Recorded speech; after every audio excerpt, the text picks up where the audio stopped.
Dans cette vidéo, il va être question de boosting. Boosting. Et en particulier, l'algorithme AdaBoost. C'est un algorithme très connu en technique d'apprentissage. En fait, on va essayer de voir d'où viennent certaines équations de ce modèle-là, qui peuvent paraître un peu arbitraires la première fois qu'on le voit. Donc, notre but, c'est de comprendre d'où vient le formalisme derrière l'algorithme AdaBoost. Donc, je vous rappelle que pour plus de détails ou enfin pour une introduction à l'algorithme AdaBoost, je vous réfère aux notes de cours PowerPoint qui sont disponibles sur le site web.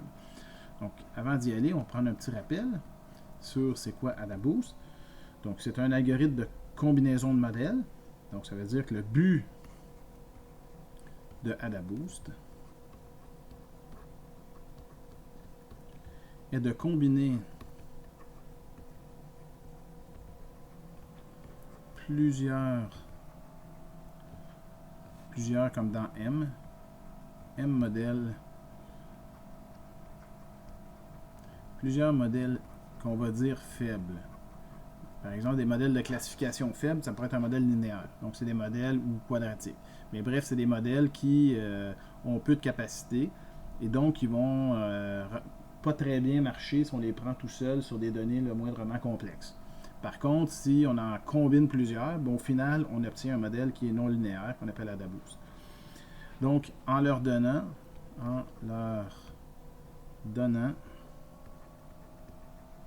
une pondération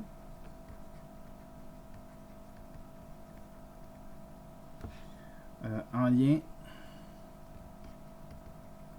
avec leur performance. Donc, qu'est-ce que je veux dire par là? Si je prends un exemple, deux classes,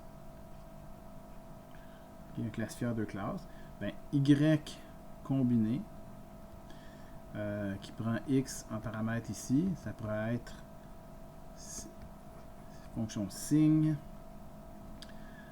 de la somme de plusieurs modèles. Donc, modèle, ça va de I égale à 1 jusqu'à M, de alpha I fois YI de X. Ou XI, alpha I élevé si YI a une erreur faible. Donc, YI, s'il est bon, okay, il performe bien, il fait peu d'erreurs, ben, sa pondération alpha I va être élevée. Donc, et sinon, alpha I est faible. Sinon. Dans le pire des cas, si jamais le modèle est vraiment mauvais, son alpha I va être nul, fait qu'on va faire 0 fois le modèle, donc on ne va pas considérer la prédiction du modèle ici. Il faut bien comprendre que ici, Y combiné, si on prend la fonction signe, Y combiné, ben, c'est une valeur qui est moins 1 ou 1. Là. Okay? Donc, ça ici, c'est moins 1 ou plus 1. C'est un classifieur binaire. Donc, le but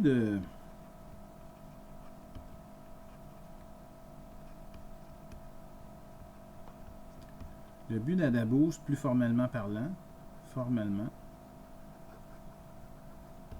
est de trouver quoi? Ben, c'est de trouver les paramètres de chacun des modèles faibles, les paramètres W, mais aussi de trouver les alpha I, donc la pondération de chacun des modèles. Donc le but, on pourrait le formuler comme ça ici, c'est de trouver les paramètres W1 du modèle faible 1, W2 du modèle faible 2, etc. jusqu'à WM, mais en plus les pondérations. Donc alpha 1, alpha 2, jusqu'à alpha M. OK? Et donc, on obtient ça comment? Ben, comme toujours, en minimisant, ou en maximisant, mais ici, on va la minimiser. Argmin des paramètres alpha I et WI d'une losse, appelons-la E, et en fait,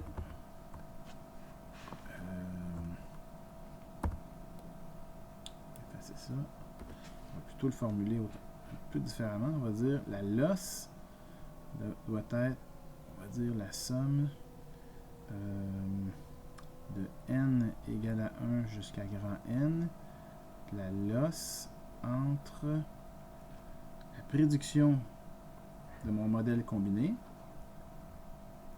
pour la donnée n et la cible n. Okay? Donc, on fait la somme de toutes les données d'entraînement, puis pour chacune des données, on regarde la prédiction du modèle ainsi que la cible du modèle, puis on donne ça à une fonction de coût, une fonction de loss, qui devrait nous retourner une valeur élevée si la prédiction n'est pas bonne, puis faible si la prédiction est bonne. Donc ici, WI, ce sont les paramètres, les poids du modèle YI. Alpha I, c'est la pondération de YI aussi. Puis N, ben ça c'est NB train. C'est le nombre de données dans l'ensemble d'entraînement. Donc, une fonction de coût qui peut être utilisée, et en fait, pour comprendre les équations d'AdaBoost, c'est cette fonction de coût-là qui doit être utilisée. Ben, une loss qui peut être utilisée, c'en est une loss pouvant être utilisée.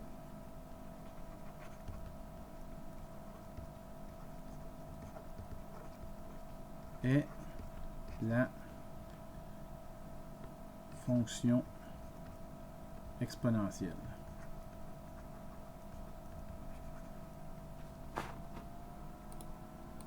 Donc cette fonction exponentielle, c'est pas une fonction qu'on voit très souvent. En fait, on ne l'a pas vu dans le cadre du cours, mais ressemble à quelque chose comme ça ici. Donc c'est la somme de n égale à 1 jusqu'à grand N de l'exponentielle de moins Tn de y combiné, donc ça c'est mon modèle de AdaBoost, qui fait une prédiction pour la nème donnée.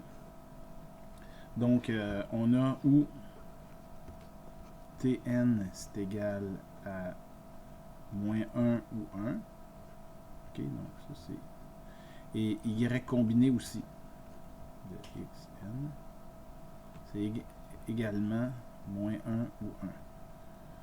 Et en fait, ce qu'on constate, c'est que moins Tn y combiné xn, ben ça c'est égal à moins 1 si bien classé et plus 1 si mal classé.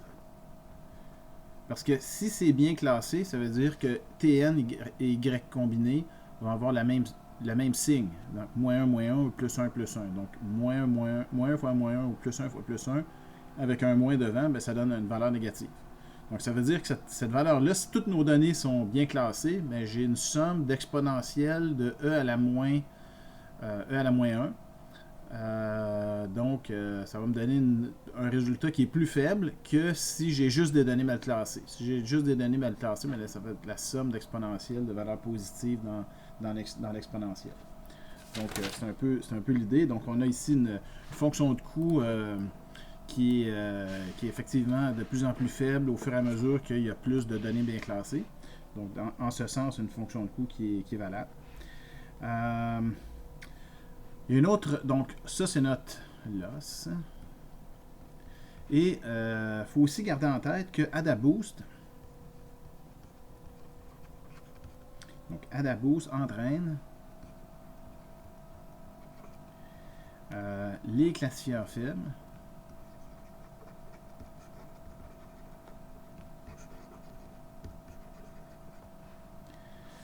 sans revenir en arrière.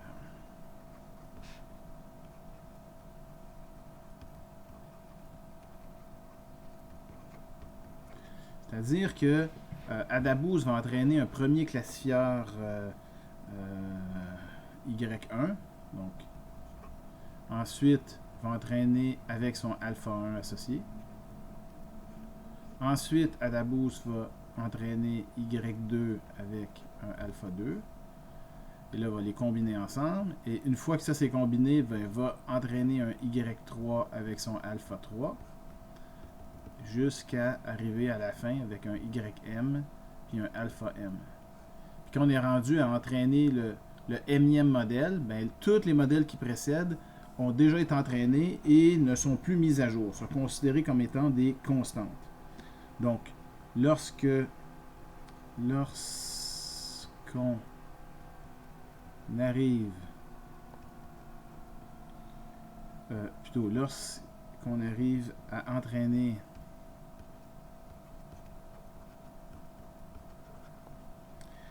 le Mème modèle,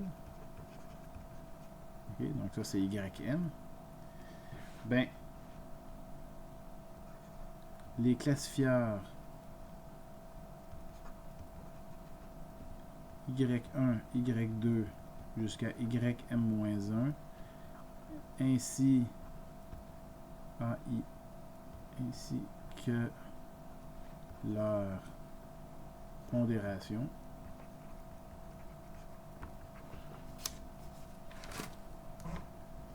sont fixes.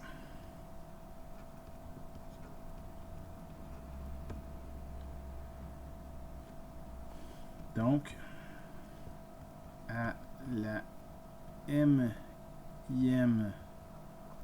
itération de AdaBoost, mais il y a juste seul alpha M et YM sont entraînés. Donc, dans ce cas, on peut dire sans perte de généralité. Bon, déjà, sans perte de généralité, on pourrait légèrement réécrire Y combiné. Là. Donc, Y combiné. On prend un X comme ça ici. Ce qu'on avait dit, c'était une fonction signe de alpha 1, Y1 de X plus alpha 2, Y2 de X plus alpha M, YM de X. Okay? Avec une fonction signe autour de ça pour retourner une valeur positive ou négative. Donc, ça peut être réécrit comme étant alpha M, YM de X plus la somme de I égale à 1 jusqu'à M-1 de alpha I, YI de X. Ah oui, une chose que j'ai pas mentionnée, c'est que, je vais revenir en arrière, ce qu'on a écrit ici, donc la loss, ça fonctionne autant en prenant Y combiné qui retourne une valeur binaire, ou encore, ça fonctionne aussi si on prenait la fonction sans la sigmoïde. Donc si on prenait, tiens, je vais le réécrire en bas. Donc la loss, on peut aussi l'écrire. Donc la loss, on peut aussi dire que c'est la somme de l'exponentielle des moins Tn fois Y combiné on va identifier par chapeau, comme on a ici. Okay. Y combiné chapeau, qui est une fonction sans la fonction signe. Ça marche quand même, parce qu'en fait, de xn. Ça marche quand même parce que cette fonction-là me retourne une valeur positive quand cette fonction-là va me retourner idéalement une valeur positive quand Tn est positif, puis une valeur négative quand Tn est négatif. Donc, que je mette un signe ou non, la loss marche quand même, c'est-à-dire qu'elle va être élevée quand les données sont bien classées ou faible quand les données sont moins classées. Donc la loss que je vais utiliser là, dans les n égale à 1 jusqu'à grand N, la loss que je vais utiliser là, sur les prochaines lignes, c'est effectivement celle avec Y chapeau, c'est-à-dire que j'ai négligé de mettre la fonction signe, et vous allez voir tout de suite pourquoi. En fait, si je fais ça, ben ça me dit que j'ai sommation de n égale à 1 jusqu'à grand N de l'exponentielle de moins Tn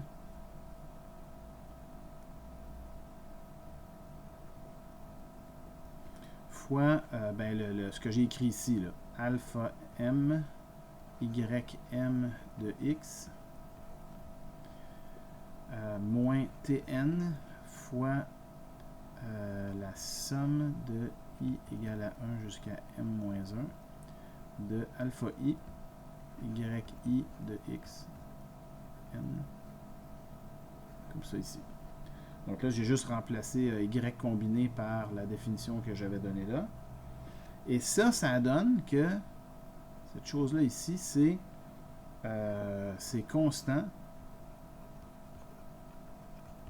par rapport à m, ok, je dirais à alpha m et à ym.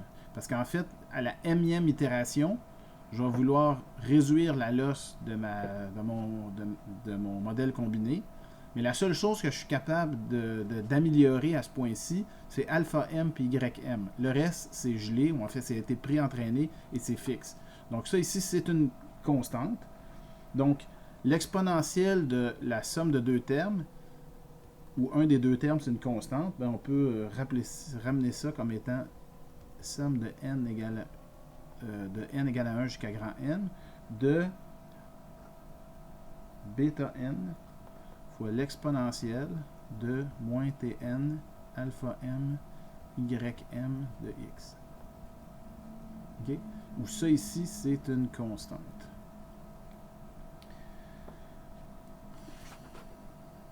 Donc, à ce point-ci, ça c'est notre loss. Donc, ça serait notre loss exponentielle. Et parmi les m données, donc parmi les n données, certaines sont bien classées et certaines sont moins bien classées. Donc, parmi les m données, les données bien classées, donc les données bien classées sont celles pour laquelle le signe de y est égal le signe de t, okay, de ym de xn a le même signe que tn. Ça veut dire que c'est une donnée bien classée. Ben, les données bien classées, on va les mettre dans un ensemble qu'on va appeler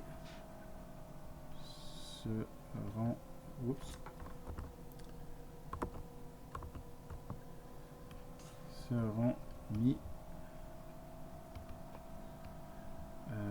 dans un ensemble Bn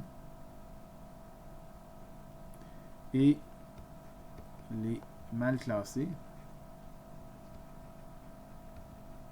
dans un ensemble, on va dire grand M pour mal classé, okay, M comme ça ici. Donc,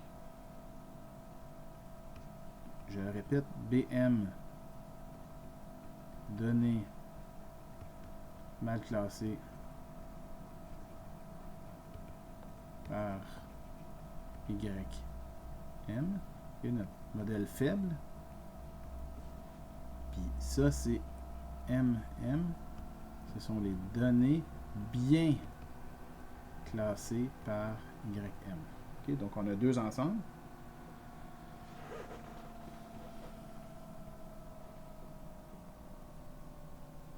Ce qui est sûr, c'est que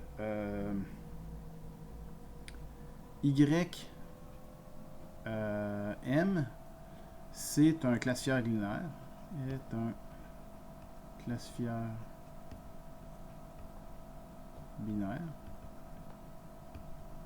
Donc, ça veut dire que sa sortie, c'est moins 1 plus 1.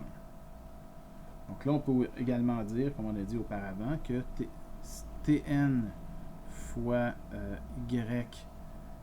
ym de xn, ben ça ici, le produit ici, c'est égal à moins 1. En fait, ouais, c'est ça. C'est égal à moins 1 si mal classé.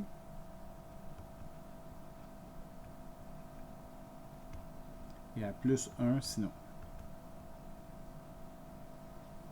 Donc la loss, si on considère tout ça ici, la loss que j'ai donné en haut, okay, ici, c'est la somme sur les m données. Donc la loss, ça devient, elle, devient égale à la somme, faire une somme sur les données bien classées, okay, les n données bien classées, et puis plus loin, la somme sur les données mal classées. Okay. Donc ça va être bêta n fois e à la moins alpha m. Puis ça, c'est plus bêta n fois e à la plus alpha m. Pourquoi? Parce que le terme ici est devenu plus 1 ou moins 1. Et plutôt le terme ça fois ça, c'est plus 1 ou moins 1. Fait que finalement, je me retrouve avec alpha m qui est multiplié par plus 1 ou moins 1, dépendamment de si la donnée était bien classée ou mal classée.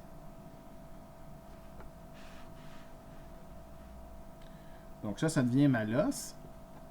Et puis, cette loss-là, je peux légèrement la modifier en me disant que, ben, j'ai la somme sur n données. Puis le numérateur ici ne bêta m bêta alpha m, c'est ça, ne dépend pas de n. OK? Donc, ça veut dire que ça, je peux le sortir de la sommation. C'est e à la moins alpha m fois la sommation de n des données bien classées fois e bien classé b bêta n plus e à la alpha m fois la somme des bêta n pour les données mal classées. Mal classées. Voilà.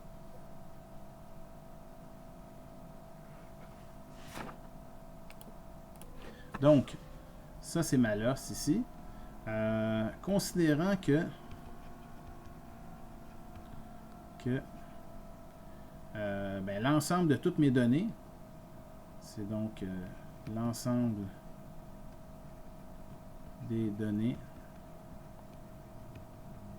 c'est égal à l'union entre les données bien classées, donc entre Bn et Mn, donc l'union des données bien classées et mal classées. Ben, nécessairement, la somme de n égale à 1 jusqu'à grand N. Donc, si je faisais la somme sur toutes mes données, qu'elles soient bien ou mal classées, des bêta n, bêta n c'est une constante, ben, ça me donne nécessairement la même chose que si je fais la somme de mes n bien classés, puis ensuite plus la somme n, oups, ça va être comme ça ici, mal classé. Okay. Donc ça c'est sûr que c'est vrai, c'est toujours vrai. Ben ça ici, je peux prendre le terme ici, puis juste réarranger les termes, avoir sommation sur les n bien classés, bêta n. Ça c'est égal à la somme de n égale à 1 jusqu'à grand N de bêta n moins la somme des n bêta n. Donc ce que j'ai fait, c'est que j'ai pris ce terme-là, je l'ai changé de côté, et puis ce terme-là, je l'ai changé de côté. Okay? Donc j'ai juste changé les termes, réorganisé les termes de cette équation-là. Et ça, ce que ça fait, c'est que ça fait que ma loss au final, donc la loss au final devient la chose suivante. Donc, c'est E à la... Si je pars de quoi, là? Je vais partir de la loss que j'ai ici. Ici, là. Et je vais remplacer ce terme-là ici par le terme des, mal classés, des biens classés par ce terme-là ici. Donc, la loss, je vais écrire ici, ça va être E à la alpha m fois la somme des données mal classées fois bêta n plus l'exponentielle de moins alpha m fois somme de n égale à 1 jusqu'à grand N de bêta n moins la somme n mal classée bêta n. Donc là, ici, j'ai plus de sommation sur les données bien classées. J'ai une sommation sur les données mal classées, une sommation sur les données mal classées, puis une sommation sur l'ensemble de toutes les données. Pour trouver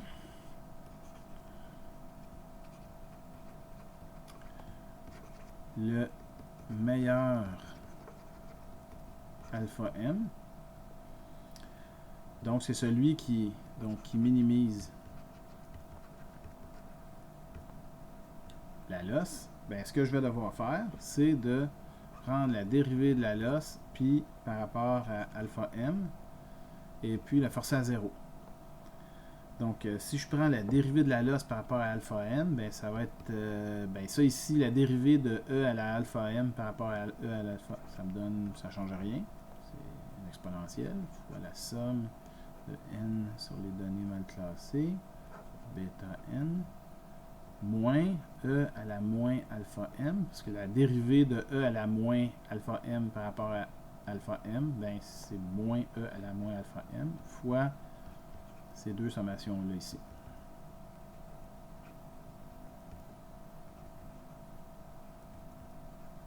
Mal classé, bêta n. Voilà. Et si je fais ça, là j'ai ça qui est égal à 0. Et le terme qui est ici, c'est E à la alpha m, E à la moins alpha m. En fait, ce que je pourrais réécrire ce terme-là ici comme étant, je vais le réécrire ici, E à la alpha m fois la somme de n bêta m moins, là c'est l'exponentielle d'un négatif. Dans le fond, l'exponentielle d'un négatif, là, ça se ramène au dénominateur comme ça ici, fois cette sommation-là ici, bêta n moins la somme bêta n. Okay. Si je multiplie, d'un côté j'ai un 0, de l'autre côté j'ai ça, mais si je multiplie de chaque côté par e à la alpha m, je vais obtenir la chose suivante. Je vais obtenir que... Oups, pardon.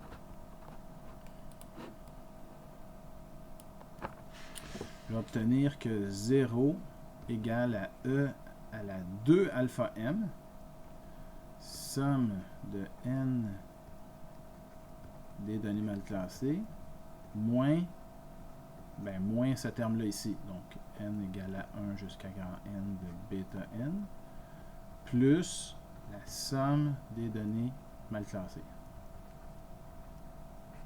bêta n.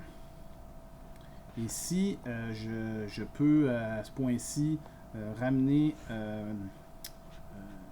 le terme ici de l'autre côté, plutôt le terme ici de l'autre côté. Donc ça me donnerait la somme de n égale à 1 jusqu'à n de bêta n égale à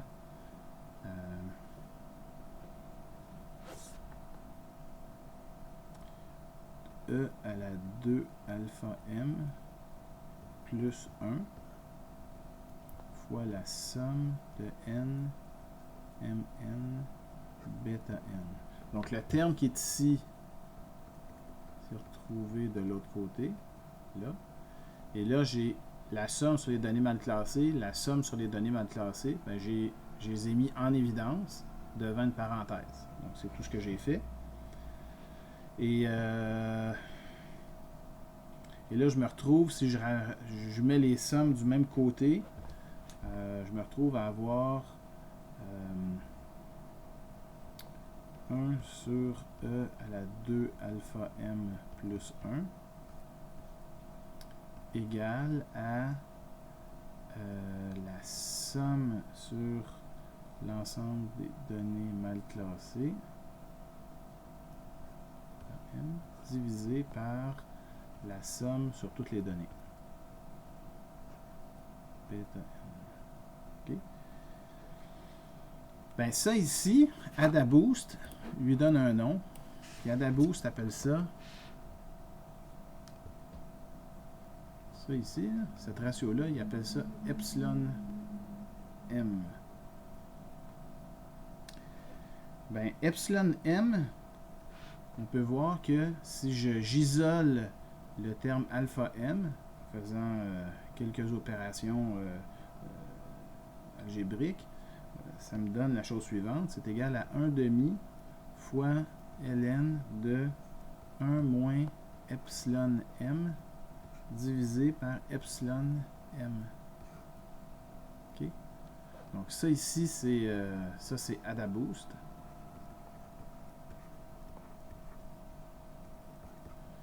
Puis alpha m qui est utilisé, ben en fait, l'alpha m de AdaBoost, il n'y a pas de 1 demi. Mais en fait, le fait d'ajouter ou non un 1 demi, ça ne change rien parce que faut pas oublier que y combiné, okay, y combiné de x, c'est égal à signe de la sommation de i égale à 1 jusqu'à m de alpha i fois yi de x. Et ça ici, que le alpha i soit multiplié par une constante 1 demi, ça ne changera pas le signe, puis c'est le signe qui compte. Donc on peut arriver puis multiplier ici par 2 par exemple. Si je multiplie ça par 2, ben si mon score est positif, ben là il va être juste 2 fois plus positif, puis s'il est négatif, il va devenir 2 fois plus négatif, mais il ne va pas changer de signe. Donc c'est pour ça que, puisque 1 demi est une constante positive, alors c'est ignoré. Alors c'est ignoré. Ce qui donne pour AdaBoost que alpha m c'est égal au log de 1 moins 1 epsilon fois epsilon m. Comme ça ici. Et notre epsilon, c'est ça ici. C'est la somme sur les données mal classées divisée par la somme totale sur les données. Et en gros, plus ça c'est un indice que les choses vont plus ou moins bien pour mon classifieur. Si mon classifieur a bien performé, ben, il va y avoir peu de données mal classées. Puis s'il a mal performé, il va y avoir beaucoup de données mal classées. Fait que le epsilon va s'ajuster en fonction. Et donc, c'est ce qui explique pourquoi AdaBoost utilise cette fonction-là alpha, ainsi que ce ratio-là ici pour obtenir epsilon.